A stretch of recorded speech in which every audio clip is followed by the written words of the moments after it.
All eyes on esports. Competitive gamers rejoice. Esports is finally getting included in the Asian Games for the first time since it started. Esports, or electronic competitive gaming, was recognized as a sport by the International Olympic Committee in November. Reuters reports esports has over 250 million players around the world and a growing market worth $1 billion a year. The 2018 Asian Games in Jakarta will only feature esports as a demonstration event, but it's set to debut as a medal event at the 2022 Games in Hangzhou, China. 6 game titles have been confirmed for the 2018 roster: League of Legends, Hearthstone, Pro Evolution Soccer, StarCraft 2, Clash Royale, and Arena of Valor. 27 countries and regions had signed up for the qualifier competitions from June 6 to 20th. Matches were held online and offline in Hong Kong, Ho Chi Minh, and Changzhou. Although it may be pretty unlikely for esports to be an event in the next Olympics, its inclusion in one of the largest multi-sport competitions is definitely a significant stepping stone. When gaming is life. 9-year-old girl in rehab for insane Fortnite addiction. A 9-year-old girl is in rehab after becoming addicted to the game Fortnite. The girl was so into the game she would spend up to 10 hours a day playing. And what would she do when nature came calling? Nothing. Well, not nothing, she answered the call, just not in a toilet. And when her father tried to take away her Xbox, she hit him in the face. The long hours at night were awesome for her attentiveness in class as well. The girl's parents are now seeking help for her. Game over. A Chinese gamer was recently left paralyzed from the waist down after playing games for 20 hours at a cyber cafe in China's Zhejiang province. According to China's viral news site QQ, the gamer started the marathon session on the evening of January 27th and kept playing till the afternoon the next day. He only realized he could not move his legs when he tried to get up from his chair to go to the toilet. Despite the condition he was in, the gamer begged his buddy to complete the unfinished game while being wheeled away.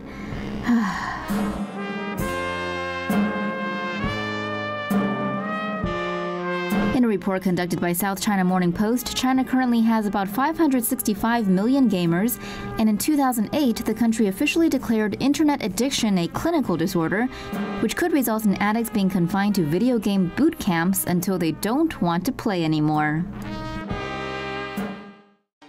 Gaming study says too much in-game GPS is bad for you.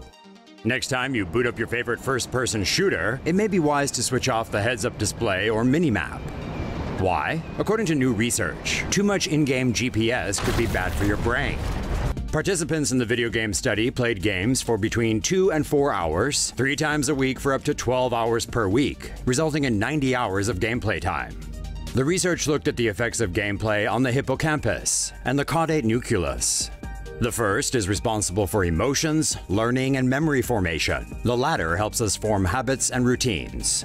Routines such as when to eat, exercise, or get home from work, and how to reward yourself for your behavior, are stored in the caudate nucleus. The study found the hippocampus shrank after 90 hours of action and shooter gaming because players use their caudate nucleus more to play and navigate. However, the reverse was true for those playing 3D platform games. After 90 hours, researchers saw an increase in the gray matter in their hippocampi, and they were reportedly playing Super Mario games.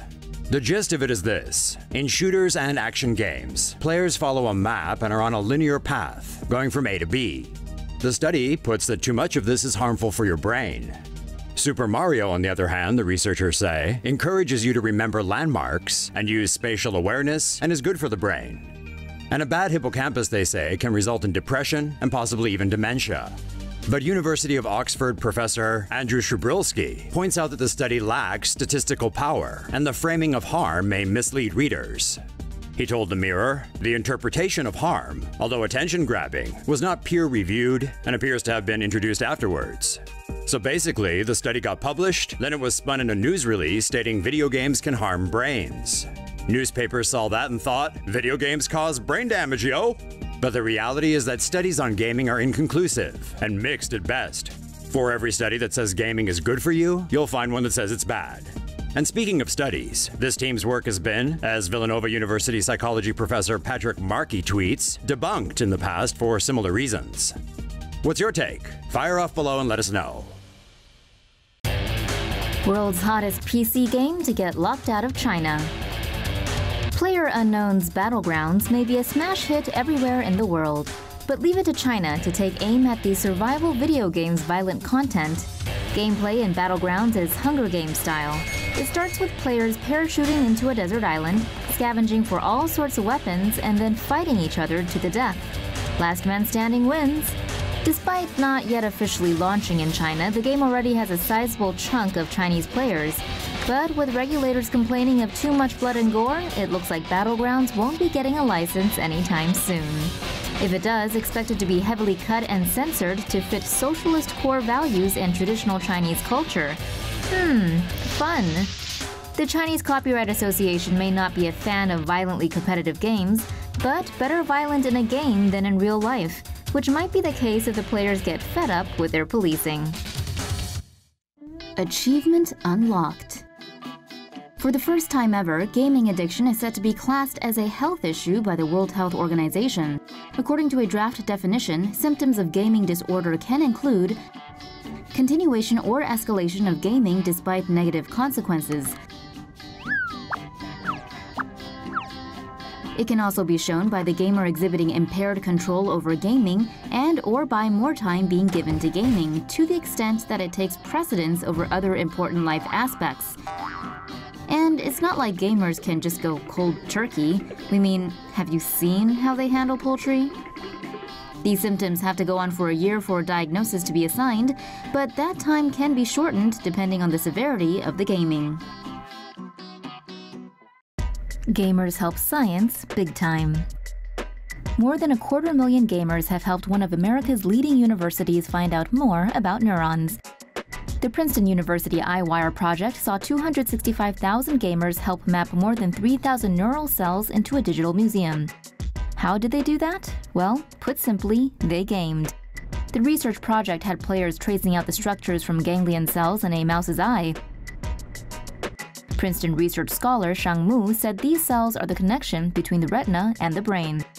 Gamers mapped this by coloring 10 million 3D cubes. These cubes, according to Princeton University, are 4.5 microns across, meaning a 10 by 10 block is the width of a human hair. All mapped cells are verified by up to 25 other gamers, and once it's complete, they're entered into the EyeWire Museum. To make it fun, gamers could win achievement badges and can chat to others. Princeton says they play for around 30 hours a week. What's even more amazing is that those gamers have been working on this since 2009.